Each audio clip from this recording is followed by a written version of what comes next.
No more Mr. Nice Guy. That's you. Yeah. I'm mean.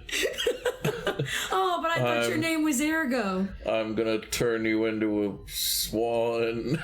Joke's on you, bucko. I'm a dragon. Doesn't count. That's how this works. Swan dragon.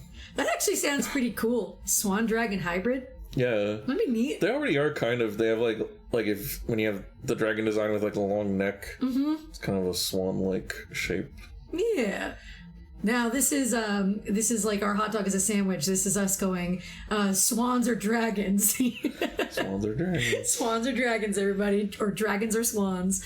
But yeah, so you know what? I should probably introduce myself. I'm Grezy, and this over here, he's a real nice guy after all. Don't worry, he's actually cool. Don't let him lie to you. He's not mean. It's Ergo Corvus. But I'm not a nice guy, like capital N, capital G. Good distinction. At least I hope. I would say you're good. You're good. You're definitely better than the villain of this movie, which, by the way, we're talking about the Swan Princess, which... Also, oh my god. What? Hello. Hello, Tsukuyomi Moon. Thanks for reading. Yeah, thank you for coming by. You came just in time. We just started. We are going to be discussing the Swan Princess, which is an animated movie that I feel like I thought more people have seen, but the more I'm like thinking about it, I feel like I really haven't heard like anyone talk about it before, which leads me to think maybe it's actually not that popular of a movie. I don't know. Because none of our friends that we watched it with the other day had seen it before. So yeah, because it's like, so it's not a Disney movie. It's not a DreamWorks movie. And I would say when we're discussing the plot, I would say that it is like kind of trying to be Disney while also not. Oh, yeah, definitely. Oh, 100%. This is like, but I mean, also I guess not. I wouldn't call it a knockoff, but it is clearly trying to be like, hey, people like those Disney movies. Let's make something like, let's make a princess movie. And we're going to subvert some expectations while we do it. So, I mean, yeah. Do they? I mean, yeah, the whole part in the beginning where, you know, shock of all shocks, the leads know each other and have been hanging out. Like, literally, the montage in the beginning is them hanging out as kids as their families are like, hoo-hoo, arranged marriage, ha-ha, they're going to get together even though they hate each other right now. So, yeah. But that's putting the cart before the swan here. So we'll discuss that. We'll discuss that in a moment. But yeah, for now, I would say my gut instinct is not a lot of people saw this movie. Yeah, I mean, well, I just looked at the numbers. It was a failure. Oh. It had a budget of $21 million, which honestly seems low for an animated movie, especially a hand animated movie. We were discussing how nicely the backgrounds looked. Or how nice they looked. This looks fine. Yeah, I mean, I would say it's probably, like the Disney Renaissance movies are probably like a little look better than it. But it's not bad at all. It's I would say pretty good in terms of the art. But then its box office was less than 10 million, so it's less than half of its budget. Damn. So that was like a huge failure. And yet it produced a bunch of sequels. Yes, that is what I was gonna say. Yeah. Oh wait, I forgot.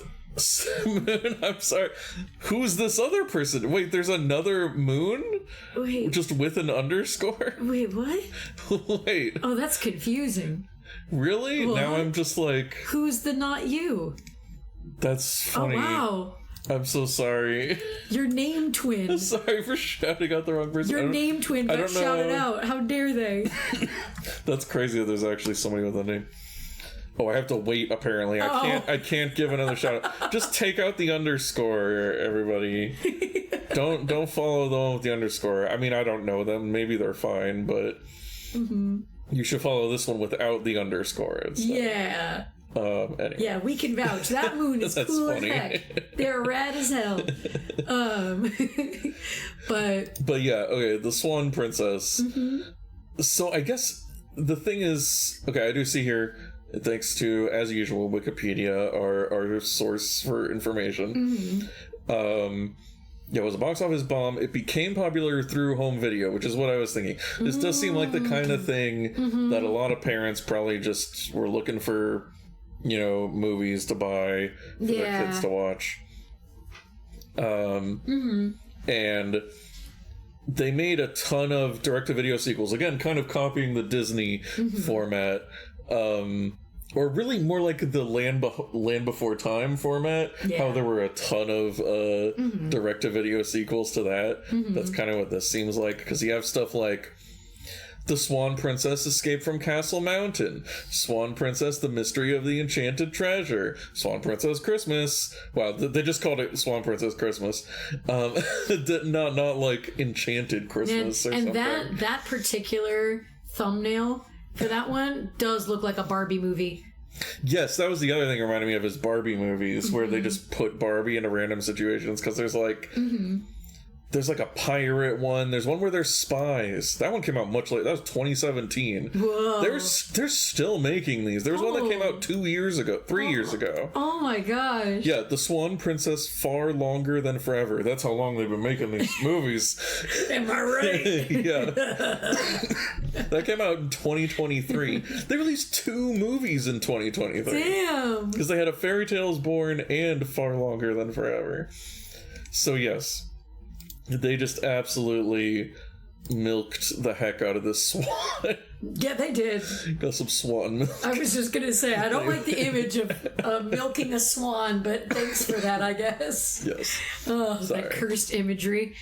But yeah. Anyway, we're not going to be talking about all those sequels yet. Apparently, wait, when did the first one come out? Was it 90s? Yeah, 1997 and 1998. We can watch Swan Princess 2 and 3. Oh my god. Yeah, we're going to have to hey, baby, pull up the list right now. You got to put those on there. Go ahead. I'll wait. I'm not kidding. I'm not joking. No, I'm good. Maybe I'm not good. Maybe I need to see more of this train wreck. I mean, okay, that's not fair. This movie's fine. This movie is fine, yeah. I want to make that known before we even get to talking about the plot. This movie is fine. I watched this a lot as a kid. I enjoyed it a lot. I'm trying to remember, because we did have it on VHS, and I'm trying to recall if, again, this was another incidence of us having a bootleg VHS, again, through the camcorder and the TV when we rented it out from Blockbuster, we did it that method, or if we just rented it a lot, or if we actually bought it. I don't remember. But I did watch it a fair few amount of times growing up, and I enjoyed it. I always enjoyed it every single time.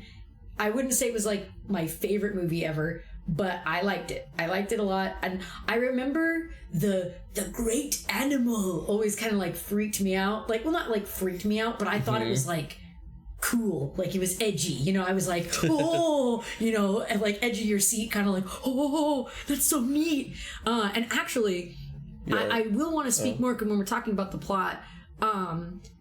The great animal kind of makes me think of Disney specifically. It makes me think of Maleficent.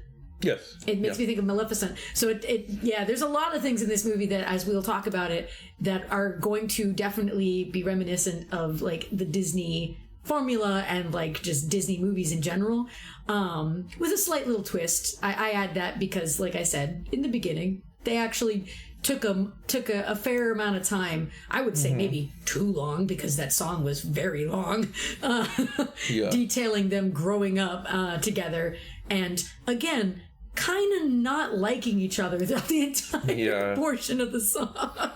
Yeah, which then cut to them being like, "Oh, whoa, they're hot." So yeah, maybe let's dive in. There you go. That's the start of the movie. There's this king and this queen want their kids to get married. They're different kings and queens, by the way. Different families. I just wanted to make sure everyone knew that. Yeah. Can you imagine? Yeah, so we have our prince named Derek and our princess named Odette. And so they always have them play together as kids, but they don't like each other and they fight a lot. And then we kind of have like a big montage with the song of them hating each other, but then they become adults and then they like look at each other and they're like, oh wow, you're hot now, I guess we will get married. If I can interject real quick, I wanted to shout out 2 moments from that montage specifically. I wanted to shout out, I love the part where the queen, so Derek's mom and Odette's dad are talking to each other, and in the background you can see Odette pile drive Derek, and she's like beating the crap out of him, and I'm just like, oh my god. And then the other thing I wanted to mention was that montage exclusively, like the singing, portion, it reminded me of not Sleeping Beauty, oh my god, Beauty and the Beast. It reminded me of Beauty and the Beast, where they're like, all the townspeople are singing around Belle. Because there's a segment where all the townspeople are singing about Odette and Derek while they're there. Like, they're like cleaning the house around them, like the castle around them. And I don't know, I just kind of like the idea of both Odette and Derek separately just being like, ugh, they're singing about my shit again. Jeez. I don't know, I found it funny. Yeah. And then, but then Derek fumbles the bag, as the kids say, because he's like, "Oh yeah, I love you," or what is it like? And then she's like, "Why do you love me?" or something, and he says, "You're hot," or whatever. Well, he says, because she goes, "You're beautiful." Oh yeah, you're beautiful, and then she says, like, "What else?" What else? And I like how the old man, what's his name? While we talk about this, I want to... What, her dad? No, the old man that is Derek's, I don't know. Whatever he is, I don't know. Rupert? His butler? Is it or Rupert? Something? No, what's his name? I don't know. Sir Chamberlain? No, Sir Chamberlain is that other guy. Rogers? Lord Rogers. It's probably Lord Rogers. Yeah. Lord Rogers, he like looks at him and he says, what else is there? And he just does thumbs down. He's like, oh, like, no. Like he just like calls him out in real time, like, you fumbled it, real bad guy. I do want to point out, she doesn't say anything that she likes about him. True. Just saying. Because they both didn't like each other at, like, they were both annoyed up until that moment. She doesn't even call him handsome. She doesn't say anything she likes about him. Yeah. So I'm just saying, she's not reciprocating what she's asking for. But anyway. Yeah. So I'm able to think of anything. And then, so then Odette and her dad are leaving, and they get attacked by this sorcerer named Rothbart. Say that name again, one more time. Rothbart? Rothbart! I don't know, I think that name's ridiculous. Yeah. Anyway, continue. And, my son's name is also Rothbart. Who I guess got banished by Odette's dad because he's obviously evil, and so he wanted. They don't really even say much. He's just like glorying in the background when Odette is born. Yeah, and then he's like, "I want to take the kingdom." He's like working on a spell or something, and they like arrest him. They banish him because, like, I guess they were gonna kill him, but then they just banish him and he walks away. Well, because Odette's dad is a nice king. He doesn't kill people, of course. Kings never do that.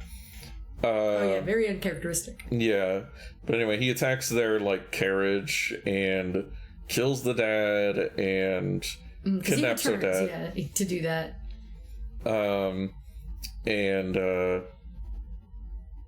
Right, Rothbart, in order to do that, he transformed into a great animal, which I found very funny. They say, take a drink every time somebody says the great animal when you're watching this. You'll either be very hydrated if you're drinking water, or very in trouble if you're not. Just either way. Either way.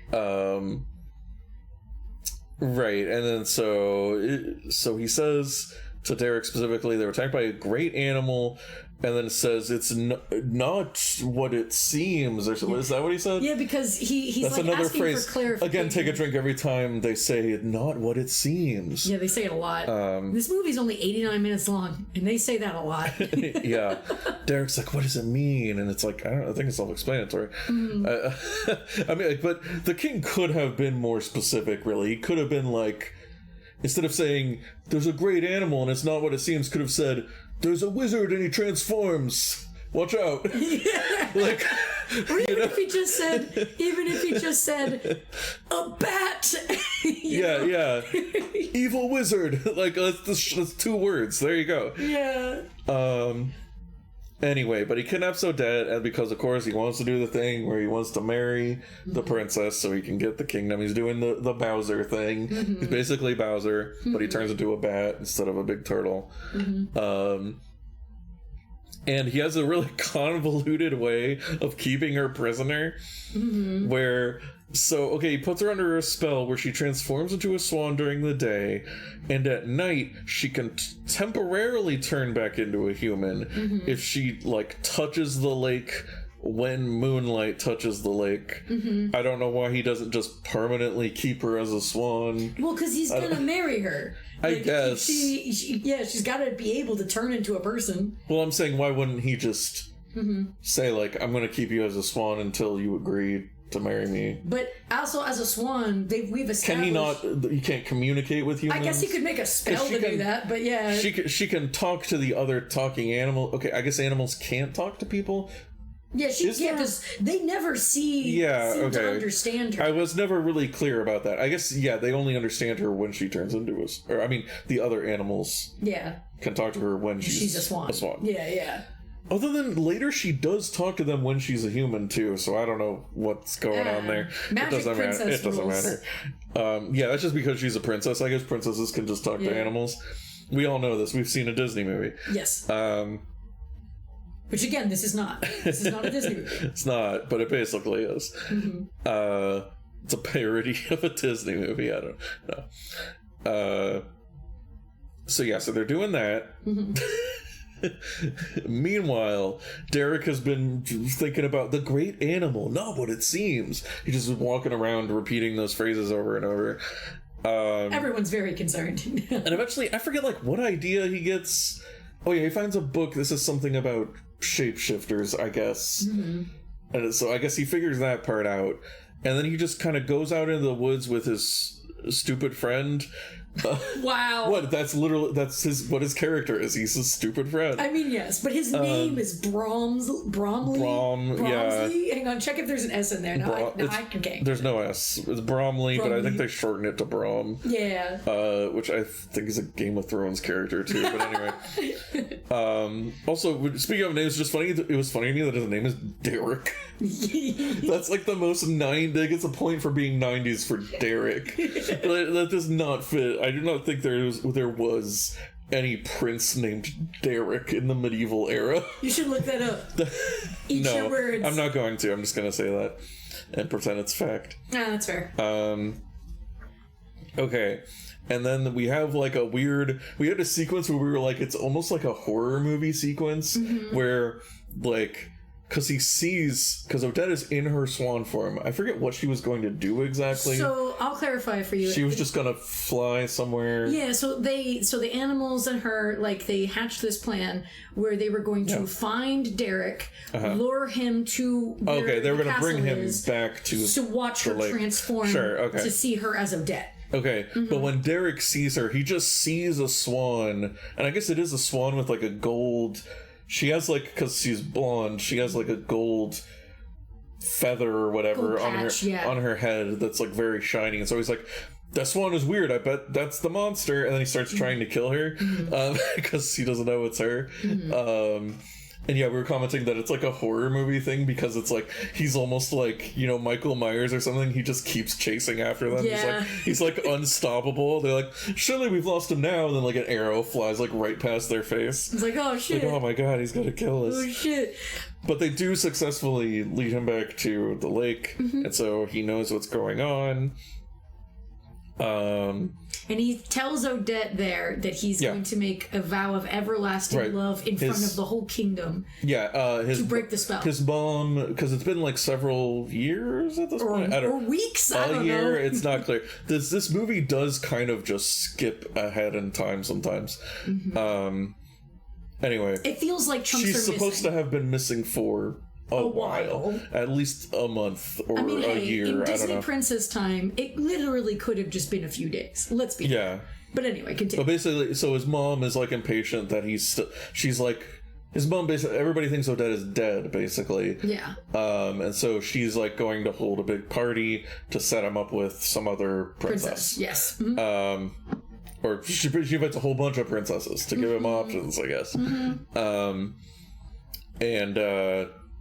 And so, yeah, so he tells Odette, like, okay, turn into a human and that tomorrow night, and then come to the ball, and we can show everybody that you're still alive or whatever. And that's when I'll make a vow of everlasting love. Yeah, which I guess will break the curse or whatever. Well, because that's what Odette says. Yeah, she says that that's the only way to break the spell. Sure. The vow of everlasting love, or something like that. I forget exactly. And then, But Odette forgot about the phases of the moon, apparently, because it turns out that the next day is the day of the new moon, where there is no moon. And I feel like we should take a moment to address the villain for a second here. Rothbart, in his amazing name. Yeah. He's such a weird guy. Like, I have to just say, I don't know what kind of personality they were trying to give him, if they were trying to give him weird and quirky or what, with like a temper, like, I don't know. Yeah. But like, that whole scene right after Derek says that, and she's like, yeah, of course, I'll see you tomorrow night, and he gives her the necklace, to be like, yeah, here's your necklace back, babe. And Rothbart comes out and he's all like, didn't you hear me calling you? And she was like, yeah, I'm sorry, and she was like, I'm gonna marry you. Like, I'll do it. I'll marry you. To like try to like appease him, throw him off, whatever. And he's like, oh, you made me the happiest man alive. Oh, I'm just so happy. And then he turns around without a beat and goes, by the way, do you know who this belongs to? And it was Derek's bow. And he's all like, oh, you fucker, you lied to me. Yeah. And he like knew the whole time. He's just so weird. He's just a weird guy. I mean, I thought that scene was kind of funny, at least. He knew the whole time that she was lying to him. It was just emblematic of the type of character that they were writing for him. Like, he's just kind of he's weird. Not. Even though in a lot of ways he is kind of a generic villain, he's also just like, he's not like Jafar or whatever, where he's just like, oh yes, I'm so evil. He's like this weird old man, like, who's just kind of being weird. Do you know who he kind of reminds me a little bit of? Who? He kind of reminds me a little bit of the villain in Quest for Camelot, which is a movie we will have to watch as well, again. Because we actually watched it, I think, last year before we started the podcast. But, like, he doesn't remind me, because I would say that Rupert, another villain with an R name, he was definitely more of the haha, I'm evil. He was definitely more that. But he was also quirky. I guess that's what I mean. He was quirky as fuck. And I think Rothbart is also quirky. That's why he kind of reminds me of him. Yeah. And also because I guess their names are a little similar. It's supposed to start with R and end with T. Yeah. Oh my god, see? Oh, they could just be brothers. And they both have red hair. Where's the crossover? Holy shit, they both have red hair. Oh my god. And they both do magic shit. Oh no. Crazy. It's a conspiracy. Yeah. But anyway. So anyway, because Rothbart knows that she's gonna do whatever, he comes up with, I guess, plan B, where he's gonna get he just has this old lady that works for him also, who's even older than him. He like puts an illusion on her to make her look like Odette. He's gonna send her to the ball. So then Derek will make his vow to the wrong woman, which apparently will kill Odette. Which Rothbart knows and is totally cool with. Even though he wants that to happen. Needs her. I thought he needed her alive. I guess he doesn't care. He's pivoting. I guess maybe plan B. So he's going to use fake Odette to then do. But also, but they all knew that she wasn't really Odette because they did the old lady face reveal. Yeah. So I don't know what he was doing. Well, again, I guess, but quirky. They had to like do something. He removes the disguise. So I don't know because there's a lot of elements, and we'll discuss this after we finish the plot, because there's a lot of things that I want to talk about. But that is one of the examples of a thing where they could have made it work if they had done it differently, because I would have thought that he would have used old lady posing as Odette to fake a marriage proposal situation, but he didn't do that. But that's again one moment in the movie out of a couple that made me go, why didn't they do this? Because actually, you know what, I'll pivot right now and say the one I'm thinking of currently so I don't forget it. I would have liked it better if Odette got into the castle as a swan, and Derek had to propose to her as a swan to make his vow of everlasting love. Because funny.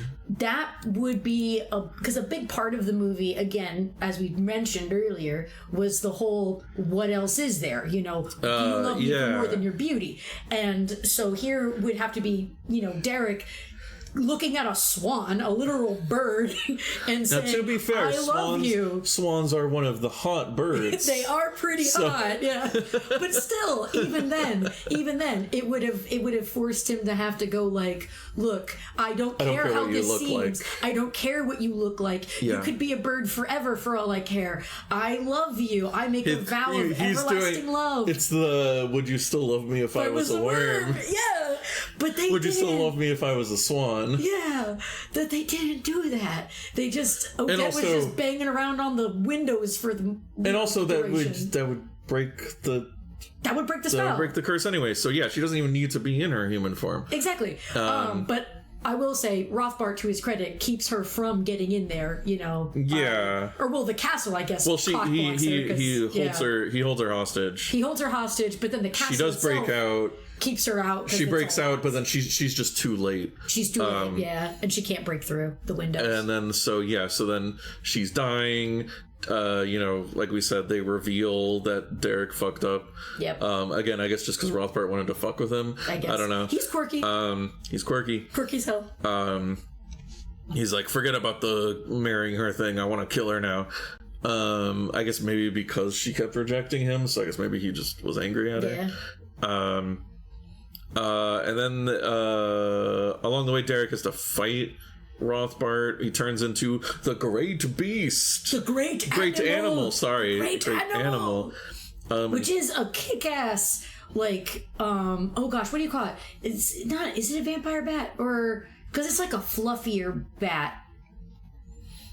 Yeah, but obviously it's like a chimera of sorts, where it's this giant fucking big old wolf bat creature. That would have been a better name than calling it the Great Animal. If they called it it's a chimera or something, that would have been a cool name. Yeah. See, in my memory, I forgot that they had called it the Great Animal. I can't remember what I thought they said, but I thought whatever they had said was something more mysterious and more cool. Because when we heard that, I'm like, Great Animal? The Great Animal? That's like the kind of thing where it feels like it was in a different language and then it got translated. They directly translated it or something. It's like, oh, that probably sounded better in the other language or something. Yeah.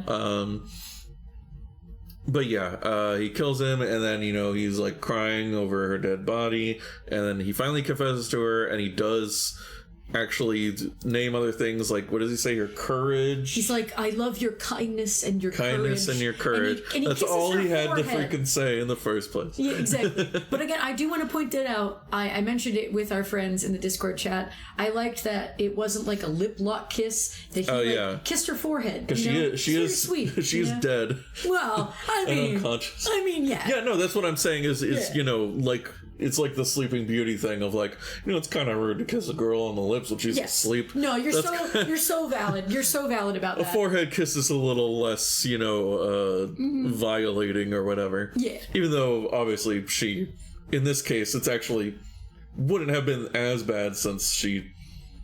What's the word? Reciprocates his feelings. She loved him too. They're not total strangers. Exactly. It's not like a Sleeping Beauty or a Snow White. Yeah. Well, actually, she did know that guy, Sleeping Beauty, but yeah, still weird. Yeah. But yeah, Snow White for sure, because she knew that guy even less. Yeah.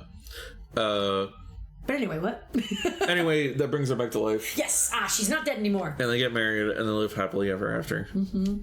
Yay! We, that was a great description. Thanks. But I will add, we did not give the other talking animals, they're flowers. Because if we were to discuss how 90s this movie is, we have to point out the talking animals. They're just not really relevant to the plot. They're not relevant? Yes, they are. I don't know. They just get into shenanigans. Okay, fair. You know what? Fair. But yeah, sure. I've totally skipped over while she's being held captive as a swan, she meets some talking animal friends. And they rock, okay? They're all great. Okay, they're pretty good. You gotta tell me, in order of your favorite, who's your favorite? Because I will say there's 3 of them. So there's Puffin, and then there's Speed, and then there is Jean Bob. Yes. So who is your favorite? Sure. I guess I'll go with Speed, who is a turtle. Yes. Mm-hmm. Speed is just pretty chill. Mm-hmm. He's probably my favorite too. And then I guess Jean Bob. Mm-hmm. He's a frog, and he's French, and he thinks that he is like the frog prince. The frog prince. So he keeps trying to get Odette to kiss him. Yeah. Yeah, but she could just. I don't know why she doesn't just do it. I mean, she does though at the end. No, while they're trapped or whatever. Like while she's there. That'd be hella inconvenient though. Can you imagine? But then, like, some dude just walking around. But then, like, he could go get help. That would be helpful to them, right? To turn him back into a human. You know, I guess I didn't think of it in that way. Yeah. But I mean, it doesn't really matter. It doesn't matter because he is just a frog. Yeah. He's not the frog prince. Yeah. And then and then Puffin, who is just a Puffin. They couldn't give him a name. Yeah. He's just a Puffin. Wait, isn't he like... Just name him isn't Puffin. he kind of... Because you referenced Spyro to me before when we were watching. He's like a military He's like guy. Sergeant Bird. But just like Sergeant Bird, isn't it kind of like... So he's like what he is, plus like Lieutenant... Wasn't he Lieutenant Puffin? Or something like that? Yeah, Lieutenant General Puffin. Yeah. Lieutenant Puffin. But yeah, I would say that my order is slightly different. I also think Speed is great because Speed is just really chill. He's like, hey, see you later. He's like an early version of like Crush from Finding Nemo, but funnier. Sure. Oh, wow. Actually, no. You know what? I was gonna say, wow, you don't like Crush, huh? No, that's a lie. No, I love Crush. What am I talking about? Sorry. I like both, but yeah, I get where you're coming from with that. He is kind of similar to him, yeah. But I love Speed. I think he's great. And then I also really like Puffin. I think Puffin's great because he's the one that like does all the strategy and he's funny and he gives a shit about everybody. True.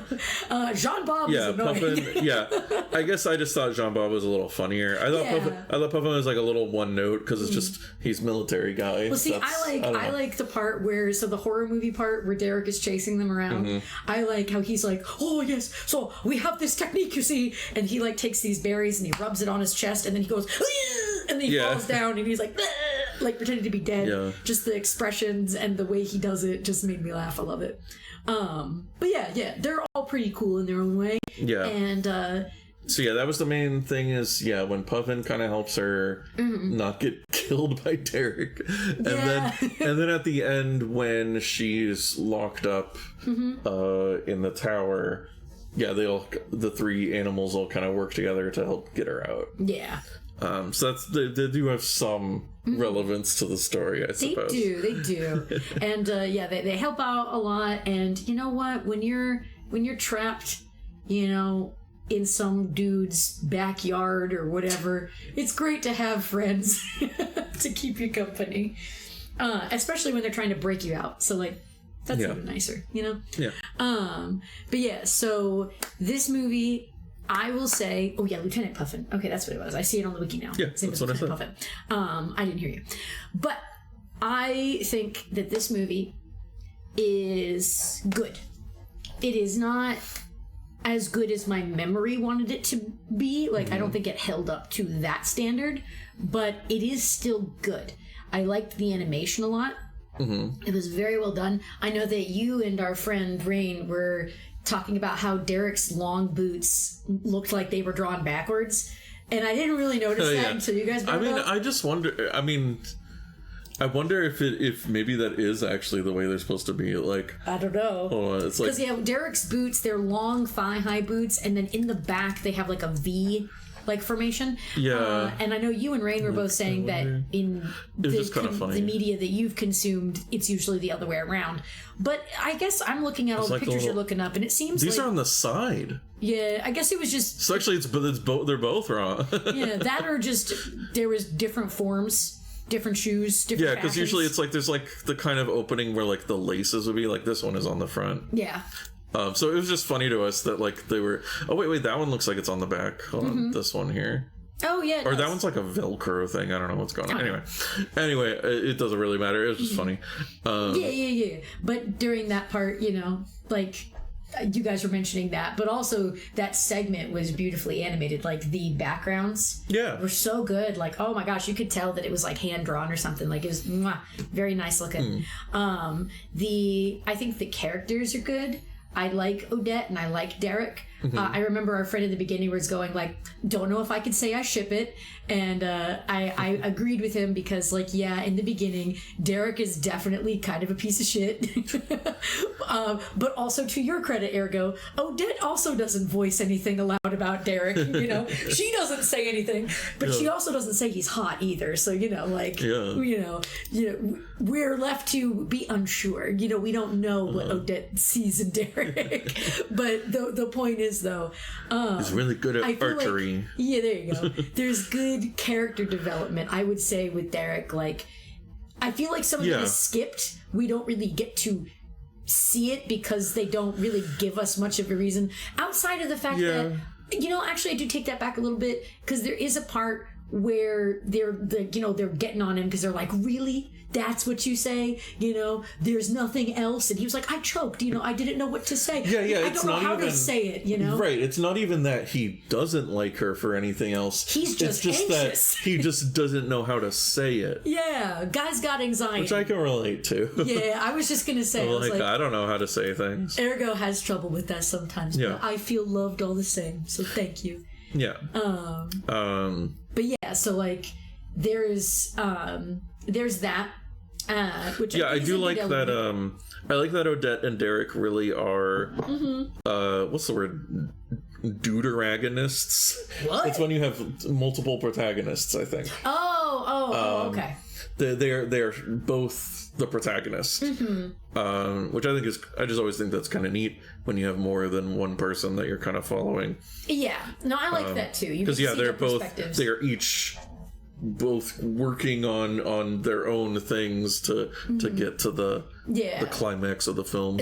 I like it especially that they did that, because I would say that I absolutely wouldn't be able to ship Derek and Odette together if it was just solely focused on Odette's point of view. Yeah, if we didn't see him. Yeah, if we didn't see him at all until he came to fight the Great Animal, then it'd be like, oh, this piece of shit over here. That's back. Something that this kind of does better than some Disney movies, at least the older ones. I guess it's not that different from the 90s Disney movies, where we do get to see more of the princes, like Aladdin. Obviously, I mean, it's named after him. And that was a good example of, like, I guess the two protagonists. Like, and Beauty and the Beast. Aladdin, but Beauty and the Beast, I think, would be like the biggest one, really. That is, yeah. Where you spend a lot of time with the Beast, obviously. Or what's the name? Eric.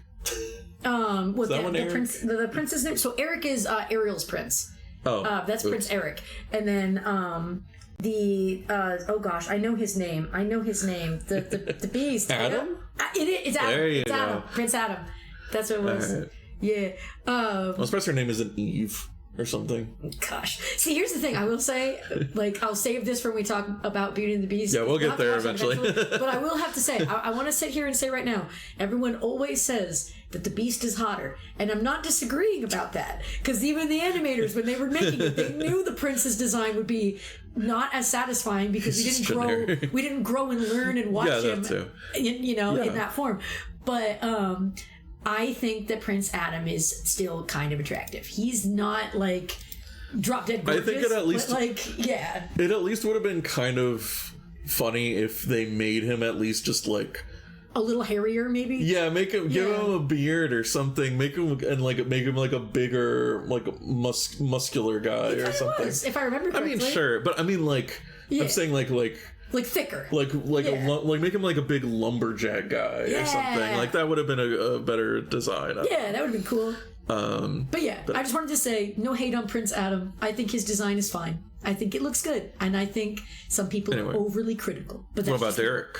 I think he's actually kind of cute. I'm not gonna lie. Yeah, I think Derek's okay. Our same friend was kind of talking about his haircut being a little dumb, and I agreed. Yeah, I'm like, it's kind of stupid. That's true, but at least it stands out. It makes him a little more memorable. It does, yeah. And I also he doesn't have like what I would call the old Disney Prince thing, where they just have the very neat trimmed hair. I agree. He has some longer hair. And one thing I will add, I do think it's kind of funny, because I mentioned this also when we were talking with our friends, is that Derek's hair never changes.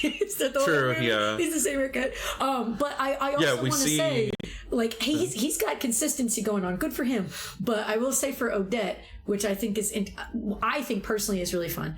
I like seeing when female protagonists in movies, you know, just in general, you know, even if they're background or side characters, whatever, where if we get to watch them grow in some way, that they have like an awkward phase or whatever, that they just aren't, you know, oh, they're stereotypically cute all the time. You know, because there's that one segment in the montage where they're hanging out, you know, as kids and stuff, where Odette is like, you know, she's a teenager. Now, they don't go like too crazy on it or anything, but you can tell like she's got like pimples, you know, like they gave her what looked like pimples, like little freckles, you know, and she's like, her hair is like in braids, and she's like, I haven't washed my hair, like I feel gross, you know.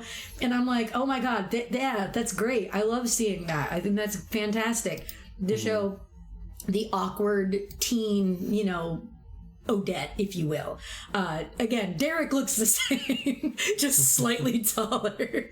But yeah, I guess one element of him that did change is he did get broader. His shoulders definitely got broader as he aged, yeah. But yeah. I forget why we were talking about this, but their designs are cool, and I like their final forms, if you will. I think getting to see from start to finish, I like that. Yeah, it's cool that you get a little more attachment to them because you see them grow up. Yeah, I mean, I think it's, you know, pretty solid. The music, some of it went on a little too long. Oh, the musical sections. I love musicals, don't get me wrong. This movie, some of the songs, they were okay. There were some songs from movies where I'll like listen to them over and over and over again because I'm like, this song just is good. This song slaps, you know. I don't think I have ever had the desire to look up any of these songs except out of nostalgia, to just go, I want to hear the song where they're like, you know, saying, this isn't my idea of fun, when they're hanging out in the beginning. That's probably about it. Yeah, all of those. Yeah, I don't think there's anything that I would want to listen to. Yeah, none of them are bangers. Have No Fear, the song the animals sing when they're trying to get the thing, the map, you know, from the castle, so that Odette can find Derek. That song is whatever. It's like, you know, I don't even remember. That's what it was? Yeah, see, I didn't even remember. Yeah, and then the villain song was... Oh yeah, No More Mr. Nice Guy. No more Mr. Nice Guy. Oh yeah, it's like this weird... Yes, sirree. What do you even call that genre? Like, he was kind of being jazzy, like... Yeah. I don't know. Yeah, not a great villain song. Like, I could see inklings of it being good, because it had energy to it, you know? Yeah. Because I think they were trying to do, like, oh, we need a villain song. And they were like, oh, we'll make it different, though. And I could appreciate some of that. But yeah, it was not a banger. This was not Be Prepared. This was not, you know, Poor Unfortunate Souls. No. This was not a banger, unfortunately. Yeah, which is interesting because this is based on a ballet. Oh, it's based on Swan Lake. Swan Lake by Tchaikovsky.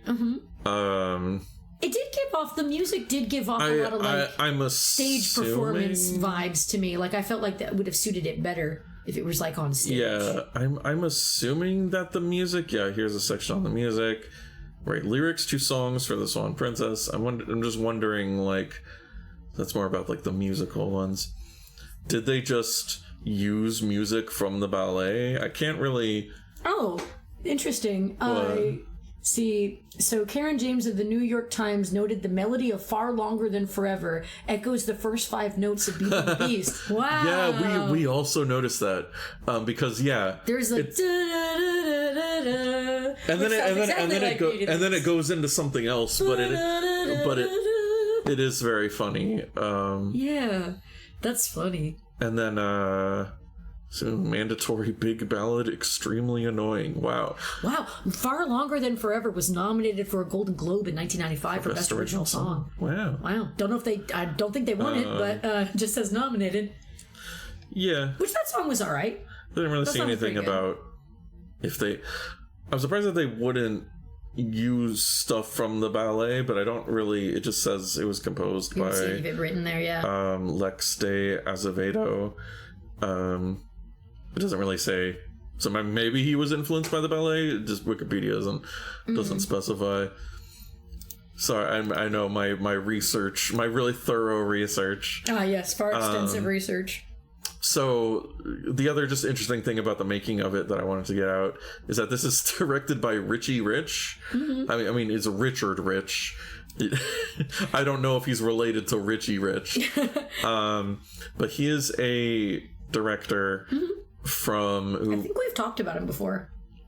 I think we talked about him when you picked this movie last time. And I was like, it's directed by Richie Rich. Anyway. Well, look at his filmography, Yeah, so that's what I was about to say. He did The Fox and the Hound and The Black Cauldron, and Oliver and Company. So he did these like 80s Disney movies, and then he was apparently fired. I wonder what he was fired for. Let's look that up. I'm kind of curious. I want to find out what he was fired for. I don't know. I'd have to go do more research. Maybe I can quickly Google it. But after he left Disney, he formed his own studio. So he basically was kind of pulling like a Don Bluth. Oh, yeah. Pretty much, right? And so he formed his own studio, and then they made... I think this is the first movie that he made with that studio. And so, yeah, that's just kind of interesting.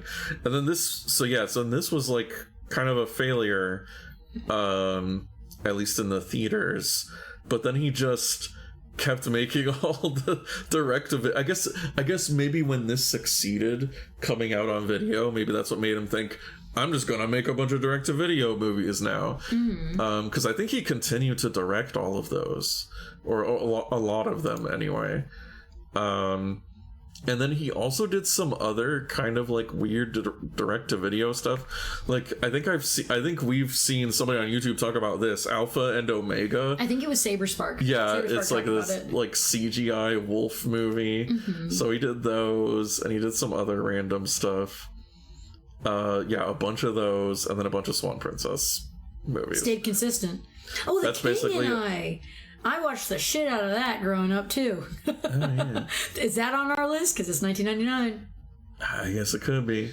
Ooh. I watched that. Yeah, he apparently did that one too. Interesting. Dang. Because that wasn't made by his company. I think all these other ones were made by his company. So yeah, I don't know, just weird. He's like a weird alternate Don Bluth, I guess, who just became a direct-to-video master. Yeah. Question mark? It's weird because when I was looking up, like I had like put it through on Google to see if I could find something. The Google AI was trying to tell me that no, he wasn't fired. He just left the company. And then I clicked on an article that said, "Oh yeah, it was a tough decision." So like it's insinuating that he was fired. So I'm not going to read the article right now. I don't feel like it. But if you want to do the research yourself, don't just look at Google AI. I mean, that's my advice I'd give you to anything, quite frankly. But yeah, you can look it up yourself if you want.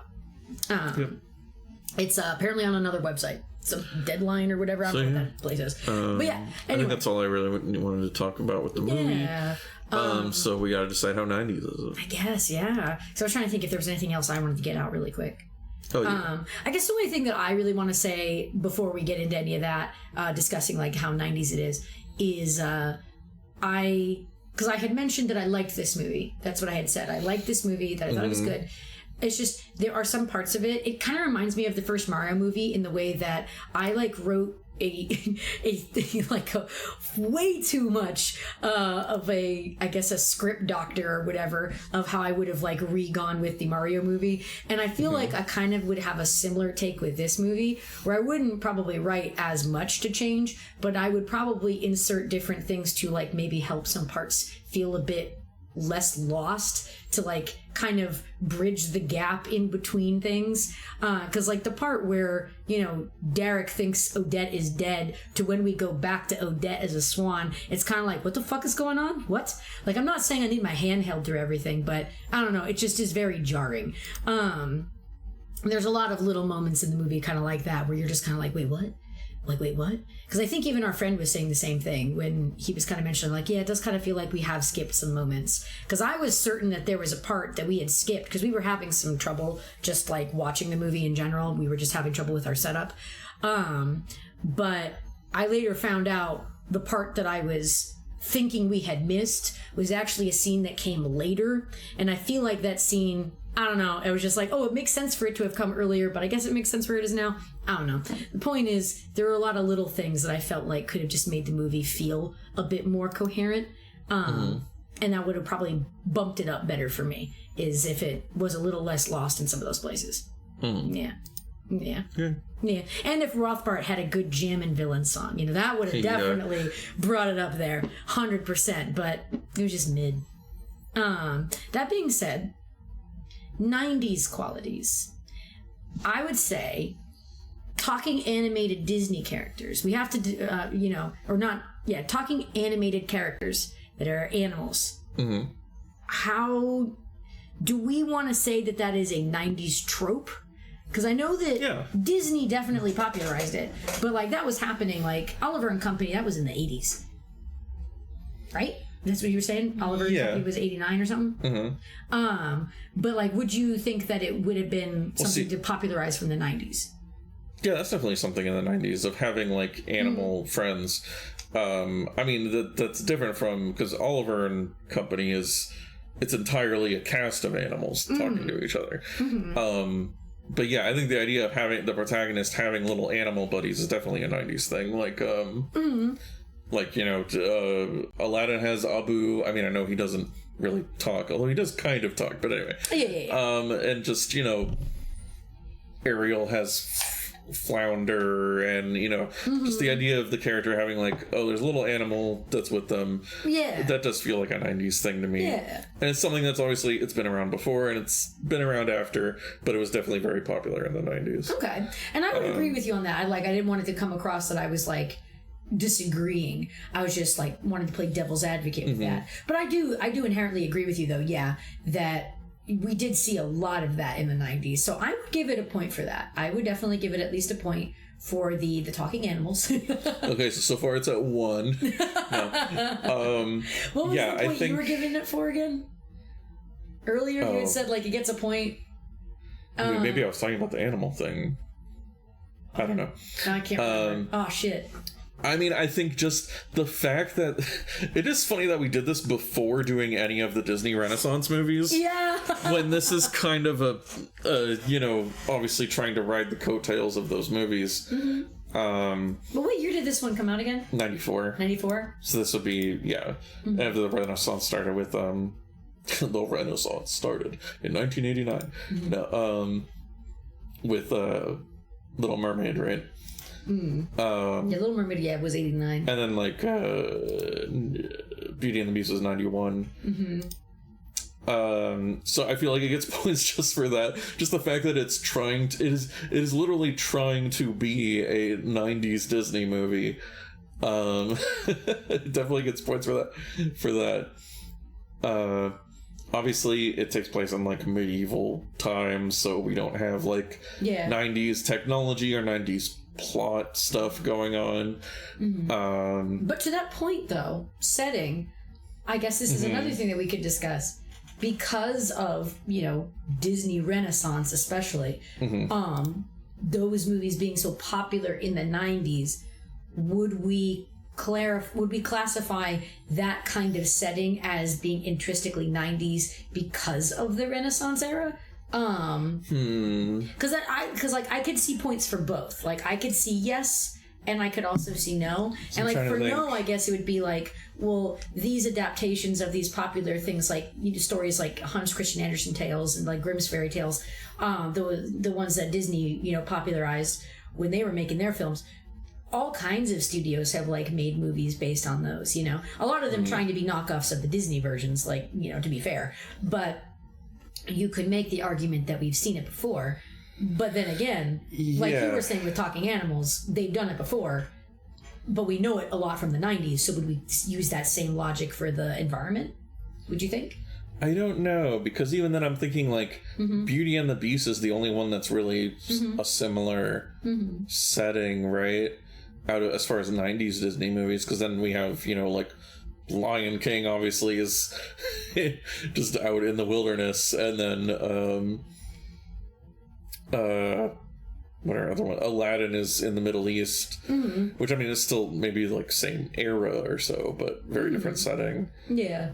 So yeah, I don't know. I mean, maybe I do still just consider it 90s. Maybe half a point. Because we could see the vibe. Yeah. We can get it. I don't think it goes against it for sure. Yeah. Because I could totally understand if people want to like make it more of a timeless thing. Because like we've knocked points from that before with like other movies. Like for example with Sixth Sense, where we're like, oh, it doesn't feel inherently 90s setting, but other aspects of it are more 90s, like the technology. So we gave those aspects points, but not the overall setting itself. Which here we could give it half a point at least, Okay. Because it doesn't like necessarily feel like an old Disney movie either or anything. Yeah, and just like I guess having musical sequences again, that is a Disney 90s thing. Oh, definitely. I think the overall art style feels like the kind of 90s animated style. I definitely would not confuse this with like an 80s animated movie. It definitely looks different, I think. It has a little bit of that, I don't know, it's a little cleaner. It also has, we pointed out, the CGI water, the very obvious CGI water, that feels like 90s. Yeah, at the very end of the movie, there's like a shot of the castle, and it's like obvious CG water. Even though it feels totally unnecessary, but whatever, I guess it was easier than drawing water. They did draw some kick-ass carriages, though, because remember our friend, like you had said to our friend that you thought that the carriages were like CG, but when he was looking at like some articles, when he was trying to get some information, apparently this film is supposedly touted as like one of the like last hand-drawn animated movies, that didn't use any CGI except for that one part. So like, I guess they were trying to get at that there's not as much CG. So they might have taken the time to draw those horse-drawn carriages just really well. Okay. I think there was like one specific shot that I saw where there was like close up on the wagon wheels like rolling over the ground, and I was like, that just looks like a CGI wheel turning. I can't speak to Excited Innocent, but yeah. But yeah, I was gonna say about it being the last hand animated. I mean, I guess maybe they were doing digital, because there were other 2D animated movies after this. Oh yeah. But I guess it was that they were being drawn digitally as opposed to that could have been the distinction. This was the last one that was on like cell, or one of the last ones that was on cells. I think I remember him saying that when he was quoting the article. So that this actually used physical cells as opposed to like digital illustration. I think so, yeah. Take this all with a grain of salt. I'm trying to remember a conversation from last night. My memory is really bad. But yeah, I'm fairly certain that when our friend was trying to look into it, that's what he found, was that this was at least one of the last, animated films to strictly be drawn traditionally. Again, minus that one CGI element. But yeah, it seems like it would have been through like cell and everything like that, which is pretty awesome. Yeah. That's pretty dope. So I don't know, here I should bring up the list of movies so we can compare it to other ones. Gotta put The King and I on there, and the Swan Princess sequels if they're not already there. Put that in there. The King and I, Swan Princess, to Swan Princess 3. Yay! There we go. Here, I can get the notepad on screen. Mm-hmm. You know what we should do if we ever can't choose a movie? We should just make a wheel with all those names on it. I have considered that. Because that would be good. Because, I mean, there are some times where I know immediately what movie I want to watch. Then there are some others. Just have a hard time choosing. But either way, for now at least, though, we're not getting to which one we're watching next just yet. We still have to give this one a grade. I want to say it definitely, at least, I feel like, is at least mid-90s. Now, in terms of our scale of ranking here. At least around 95. I would say, yeah. I don't think I would give it less than a 95. Because, I keep saying points with, but I know that doesn't really mean anything for us. Kind of like whose line the points don't really matter. We keep saying it out loud, but oftentimes with us, it's the vibe. Mm-hmm. Like, it's the vibes, man. But yeah, based on what we were talking about, there's the environment. We could give it some points for that, not a whole lot, but we can give it some.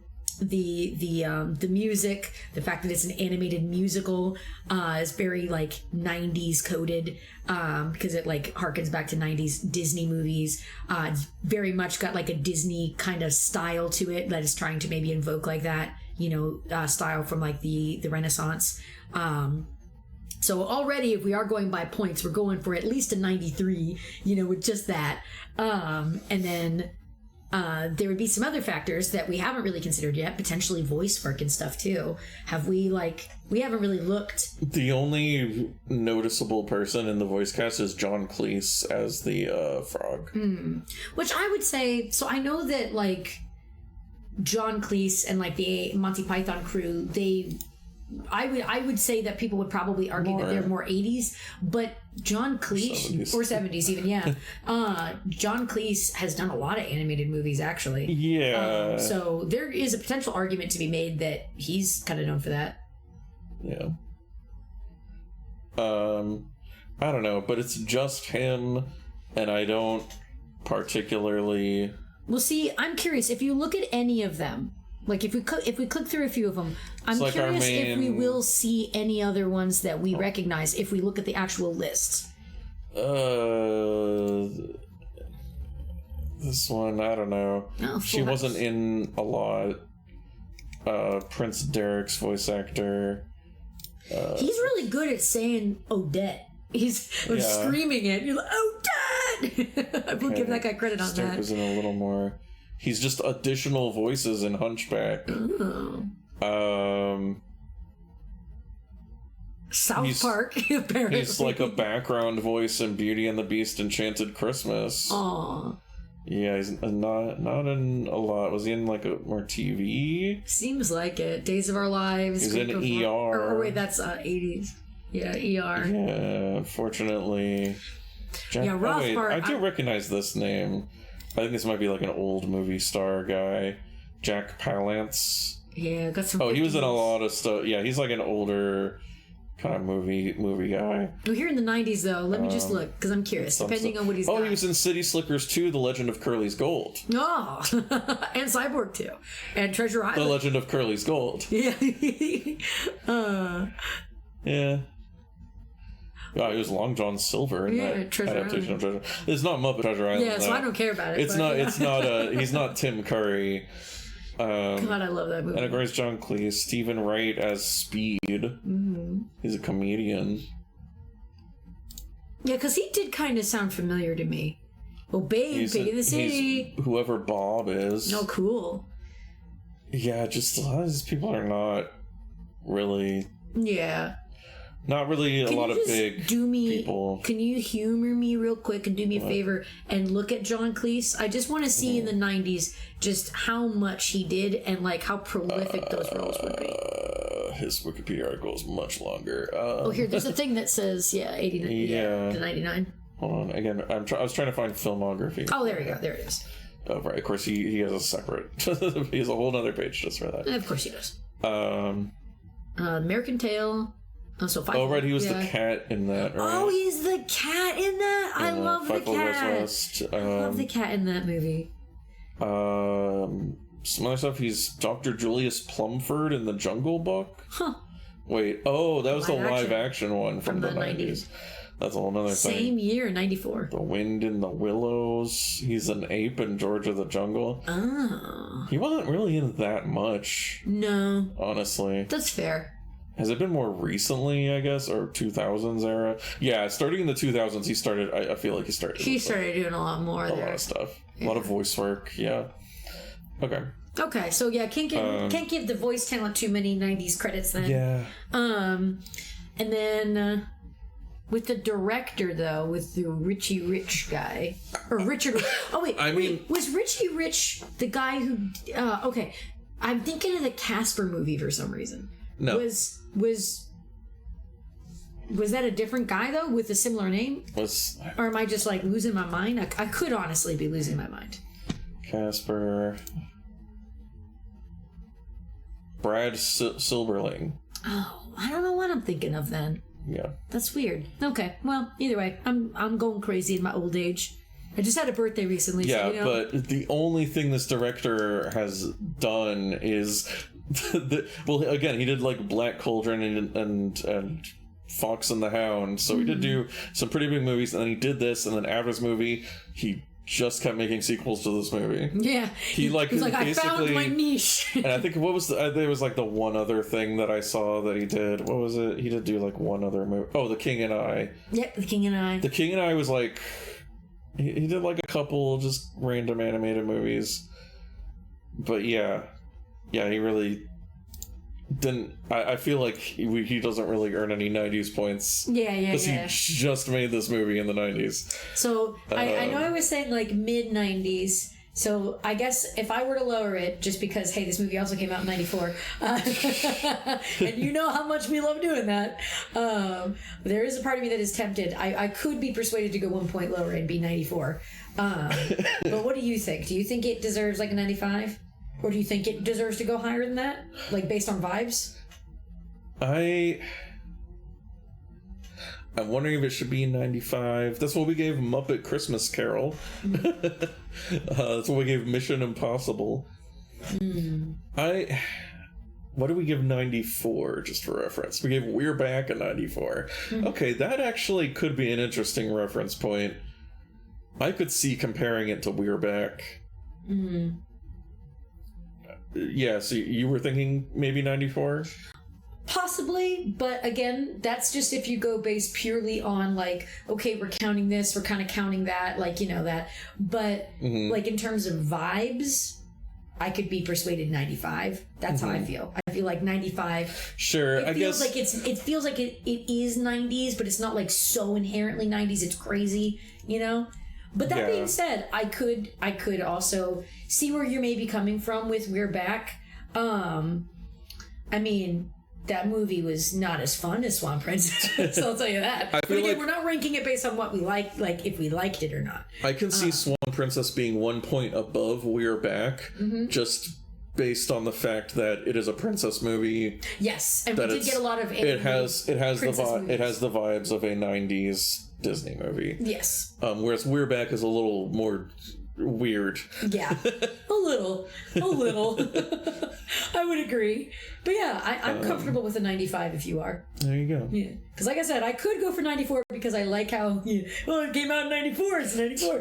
But I also do feel like that would be doing it a bit of a disservice because like you said, it is a Disney, or not a Disney, it is an animated princess movie a la Disney, in that way where it's kind of going in that direction where a lot of us knew that from the 90s. So yeah, I think 95 is pretty good. I would agree. All right. I would agree. Yay, Swan Princess. We did it. Swan Princess 95. Swan Princess can take We're Back. Odette comes up and punches the T-Rex. She pile drives him. Little kid Odette pile drives the dinosaur. Wow. That's an image. Anyway. It's like, I'm more 90s than you. What an honor. But that's kind of mean. The T-Rex was nice. The T-Rex was probably nicer than Derek was as a kid. Derek was a little shit. But you know what? It's time for you to pick. It's time for you to pick. Oh boy. And if you don't have an idea yet, we could build a wheel really quickly. And you can wheel it. Hold on. You could put a couple choices on the wheel. Should we see if we can introduce a wheel to this? Because we're entering our distractible era. Is this a thing? A wheel of names? Yeah, I love the wheel of name thing. I use it when I do art raffles. And and you can just copy and paste text into it. Oh yeah. Oh my god, and we got some weird ones on here.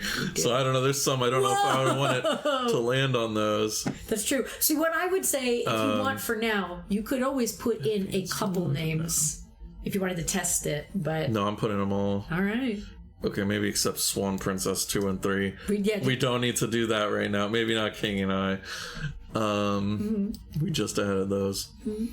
Oh my god. That's so funny. We got a huge variety in this list. Let me see. Let me put this in a separate window, and then so that people can watch the wheel. Okay. Wait, how do I move it to a new window? I feel like I still like if we end up picking them, if there's one we really do want to watch, but we can use the wheel if we don't know. Or I don't know. Are you feeling like this is what we transition to now, that we just use the wheel? I think what are you thinking? I think we should we can start using this. Aside from obviously like seasonal stuff, like we should probably do Home Alone when we get to Christmas stuff. Oh gosh, yeah, and stuff like that. Gosh, yeah. That, or you could make an argument. It's a horror movie. You can watch it during not Christmas. You can watch it during Halloween if you really want. But it's more of a Christmas movie, 100%. Oh no, just the things that Kevin does. Oh my god, like okay, those men, they should be dead. Let me figure out how to do this. Oh, that's weird that it stopped showing the notepad. Oh, that is weird. Oh, because I minimized it, I guess. Okay. So let's switch it to... Technology. Wait, where is... There's no option. Why is it not showing up? Oh, it's weird. Huh. Hello? I believe in you. Hello? No, why is it not... It won't let me use the wheel as a window. It's got to. It's just showing Twitch. No, I don't want Twitch. Hold on. Maybe get rid of the list. Yeah. I wish I didn't play that sound. Window capture. Just make a new one, I guess. Wheel of names. Oop, don't show everything. Show it all. Show it all.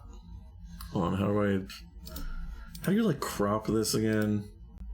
That's a very good question. Do you like hold control? I think no, you hold shift. No, you hold alt. That's it.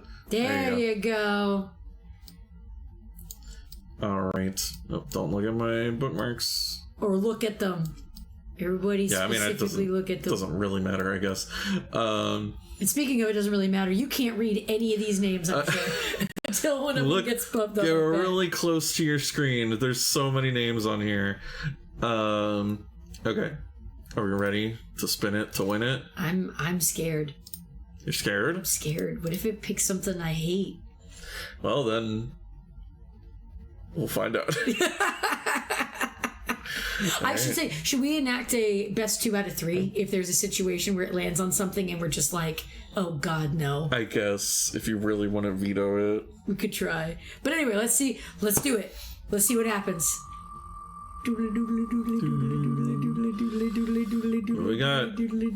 We've got Passport to Paris. Wait, what even is that? That's one of the Mary-Kate and Ashley. Oh yeah! I think. Yeah, baby. Yeah. Yeah. 1999 American romantic comedy film starring Mary-Kate and Ashley Olsen. Oh, yeah. I haven't seen that movie in so fucking long. Oh. Maybe we shouldn't use the wheel. Did you want to do the best 2 out of 3? Because then we could always pit them against each other. Like, we could be like, okay, these are the 3 that we got. Out of these 3, which do we have to watch? Oh. Because that one's going to be Independence Day. Okay, here, I like that idea. We'll take Independence Day and Passport to Paris. Did you want to spin it one more time? Best 2 out of 3. Something like that, whatever. We'll do it in 3s. We got Independence Day, Passport to Paris, and Fightful goes west, baby. Okay, we just did an animated movie. I'd be okay with putting Independence Day versus Passport to Paris on the wheel and letting it choose between those two. Because those are both live action. Or I can just choose. Or you can just choose. That is true. I mean, I know we're almost at July 4th. We're not quite there. Oh, see, that would be better to do in July. Like, that's my personal opinion. But I also don't want to go past it and be like, oh, we missed it. Mm-hmm. So just in anticipation of it, I might have to go with Independence Day. Okay. You're the one who brought up the wheel, and you didn't even like the one it landed on. It was one of the ones it landed on. I know. I just think it's funny. Oh, and it's great. Thanks a lot. OBS. Oh no! I definitely wanted to show everybody that. Anyway, is it okay? I think it's fine. They didn't see your credit card, did they? No, it just showed the control panel. Oh, how exciting! Anyway. See, I was all jazzed and ready to watch the Mary-Kate and Ashley movie. I can't. I need to watch something else. But no, I think that's a good idea, though, is that it can help. The wheel can help us choose, you know? And so we don't necessarily have to go what it lands on. We'll spin it 3 times. And if we do have to do a battle royale situation, we can battle it out, or we can pick our favorite of the options. Mm-hmm. So yeah, I think that's fine. That's a good method. Oh, you moved. Oh. Get back in your seat. Okay. There you go. Thank you. But actually, you're not going to be sitting there long because it is the end of the string. That's true. So I guess next time we'll be watching Independence Day, which... I mean, hey, at the rate some of these episodes come out, maybe it will be July by the time. Yeah, that's also what I was thinking, you know. What if it takes a while? You know, actually, hang on. I know this is kind of dumb for me to just go, hey, yeah, we picked the movie. But I don't know. What if I'm like, what if we tried to do something centered around Pride Month? I don't know, because it's June. Mm-hmm. We got a whole month. So I don't know. But if you think Independence Day is we can think about... I mean, we can think about some other stuff off stream because I don't know what we would do. So yeah, so it might take a little bit to comb through our list to see if there'd be ones that'd be good for that. Yeah. But yeah, okay. So it sounds like next time Independence Day. So get ready for that. It'll definitely be something different in tone than Swan Princess. Yes. Yeah. Instead of a swan, it'll be an alien. I think. There's aliens in that movie, right? Yeah. I mean, I know there's aliens in the movie, but yeah. Bye. Yeah, okay. Bye. No more Mr. Nice Guy. Yes, sirree.